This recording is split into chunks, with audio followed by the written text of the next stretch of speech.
Assalamualaikum warahmatullahi wabarakatuh. Perkenalkan, saya Winda Fitri Lucy dari kelas IPA C 17.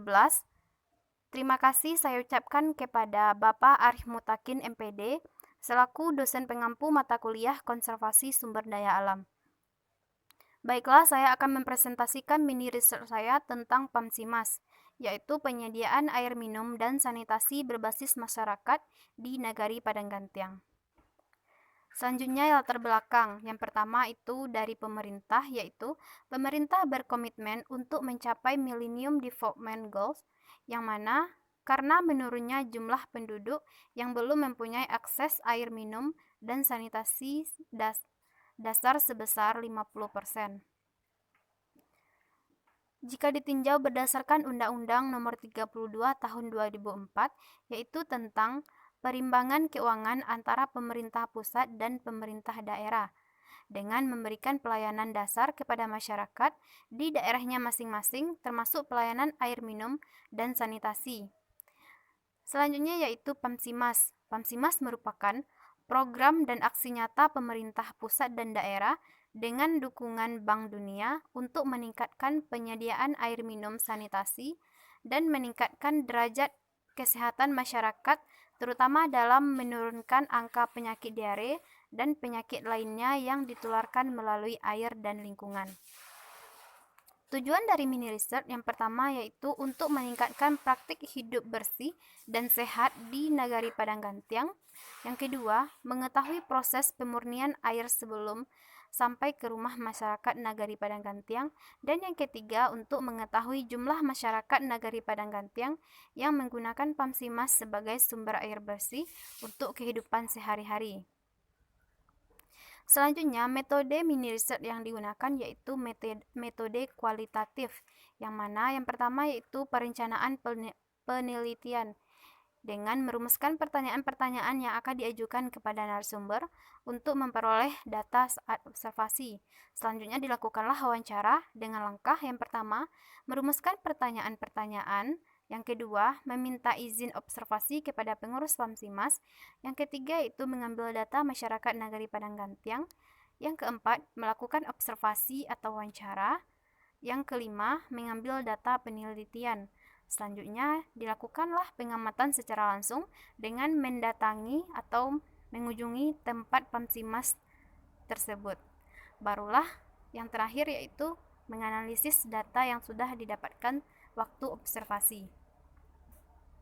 Dengan hasil, yang pertama, PAMSIMAS di Nagari Padang Gantiang diresmikan pada tahun 2012. Nagari Padang Gantiang terdiri dari 4 jorong. Yang ketiga yaitu jumlah kepala keluarga terdiri dari 311 kakak. Yang keempat, PAMSIMAS terletak di Jorong Sirumbu, Nagari Padang Gantiang. Yang kelima yaitu proses pemurnian air.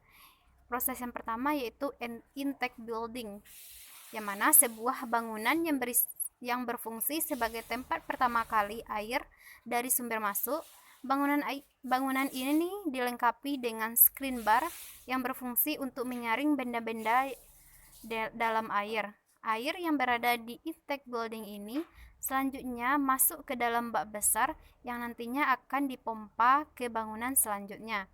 Selanjutnya, water treatment plant atau WTP, air yang sudah dalam bak besar kemudian dipompa ke WTP yang merupakan bangunan pertama pengolahan air bersih. Pada tahap ini ada 5 proses. Yang pertama, proses koagulasi, yang mana dilakukan proses destabilisasi partikel koloid atau kotoran yang terkandung dalam air. Selanjutnya, proses pengadukan perlahan atau slow mixing, maka akan terpisah lumpur dengan air bersih dan lumpur mengendap di dasar bak. Selanjutnya, air yang sudah terpisah dengan lumpur disaring sehingga benar-benar bersih. Untuk menghindari adanya potensi kuman dan bakteri yang terkandung dalam air, maka dilakukan proses penambahan klor dan ozonisasi. Selanjutnya itu reservoir. Sebelum air didistribusikan, air dimasukkan dalam penampungan sementara. Selanjutnya, digunakanlah pipa untuk mendistribusikannya ke rumah-rumah masyarakat Nagari Padang Gantiang. Ini merupakan data masyarakat Padang Gantiang yang menggunakan PAMSIMAS sebagai sumber air bersih. Yang pertama yaitu Nagari Padang Batubala 110 kakak, Jorong Sirumbu 87 kakak, Jorong Sungai Berame ada 70 kakak, dan Jorong Pidang tidak ada sama sekali, dengan total 268 kakak. Maka dapat ditarik kesimpulan yang pertama, Pamsimas dapat meningkatkan praktik hidup bersih dan sehat di masyarakat Nagari Padang Gantiang. Yang kedua, proses pemurnian air sebelum didistribusikan ke rumah masyarakat melalui 3 tahap, yaitu intake building, water treatment plant, dan reservoir. Yang terakhir yaitu jumlah kepala keluarga yang memperoleh manfaat dari Pamsimas hanya 268 kakak dengan persentase 86% dari jumlah kepala keluarga. Baiklah, itu yang dapat saya presentasikan dari mini research saya. Jika ada kesalahan, saya mohon maaf. Assalamualaikum warahmatullahi wabarakatuh.